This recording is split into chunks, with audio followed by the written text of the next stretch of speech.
Qu'est-ce qui se passe quand on n'est pas équilibré? Il y a 4 choses qui se produisent quand on n'est pas équilibré.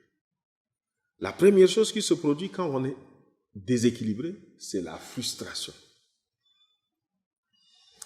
Vous êtes souvent frustré, pour un rien vous vous emportez, pour un rien vous vous énervez. Ça cache un déséquilibre dans votre vie de leader.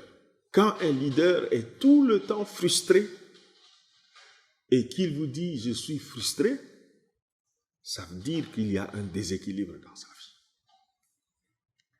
La deuxième chose ou le deuxième symptôme du déséquilibre dans la vie d'un leader, c'est la fatigue. Quand il est constamment fatigué, pour un rien, il vous dit « je suis fatigué ». Moi, je suis fatigué. D'ailleurs, je suis fatigué. Ça cache un déséquilibre dans son leadership. Troisième symptôme du déséquilibre, c'est le stress. Il n'arrive pas à se concentrer. Il n'a pas la quiétude. Il n'a pas la maîtrise de soi. Il est tout le temps stressé. Il panique.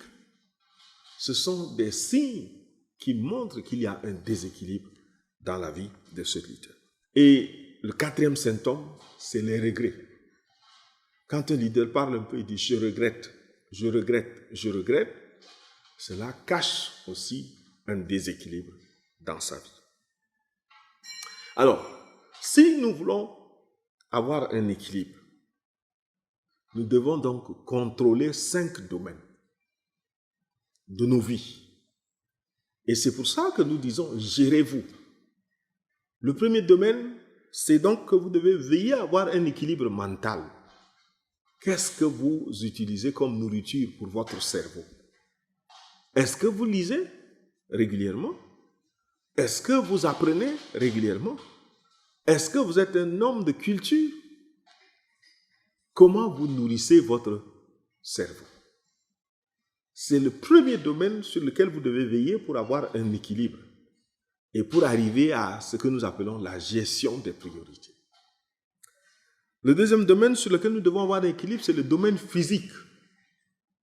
Est-ce que de temps en temps nous faisons du sport, de la marche? Est-ce que nous nous reposons? Est-ce que nous tenons compte des aspects physiques de notre bien-être? Beaucoup de personnes dans le leadership oublient de prendre en compte les soins sur le plan physique.